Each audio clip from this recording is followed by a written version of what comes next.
বাবা দুইখান গোস্ত দেবেন। এক পালা টাকা দিব কিন্তু এমনি হতে কম এলা গোস করে রেজিলনে তাতে এসে ফকির হাজির যা পরে আয়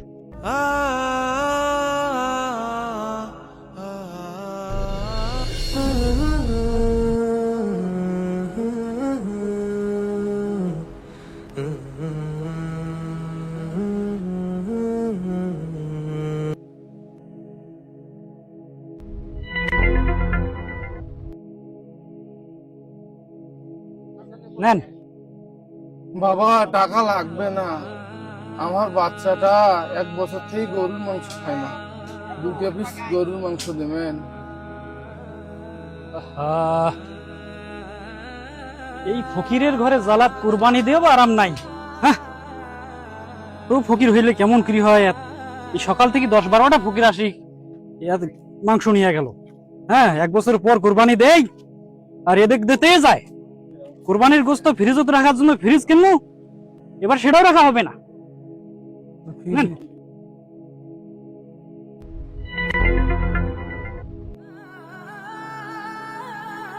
ফকির ভাই দাঁড়ান, এদিকে আসেন। না বাবা গোস্ত নেন না, আমার বাচ্চা না খা থাকবে বাবা। দেন দেখি। না বাবা দেন, দেখেন তো এটা কি দিচ্ছেন, এটা কি আপনি খাইতে পারবেন?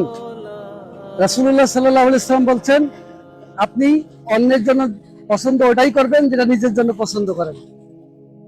আপনি যদি এটা খাইতে না পারেন তাহলে ওই ব্যক্তিটা কিভাবে খাবে? আসলে কুরবানি কি জিনিস? আল্লাহ পাক রব্বুল আলামিন বলতেছেন, লা ইয়ানালাল্লাহু লুহুমুহা ওয়ালা দিমাউহা ওয়ালাকিন ইয়ানালাহুত তাকওয়া মিনকুম। আল্লাহ পাক রব্বুল আলামিন আপনার কুরবানির গোশত, মাংস, রক্ত কোনো কিছু গ্রহণ করবে না। আপনি দিয়েছেন এটা আল্লাহর সন্তুষ্টির জন্য কুরবানি দিয়েছেন, কিন্তু মানুষকে দিতেছেন হাড়।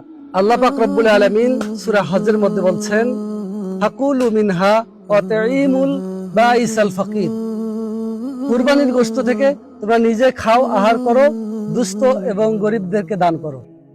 আসলে আপনি যেটা দান করতেছেন এটা আপনার জন্য পছন্দনীয় নয়, তাহলে অন্যের জন্য কেন পছন্দনীয় হবে?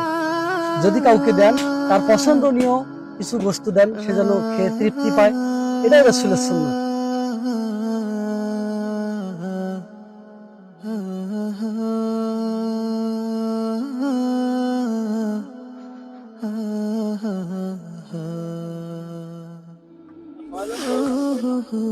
বাবা আল্লাহ যেন তোমার কোরবানি কবুল করে নেন।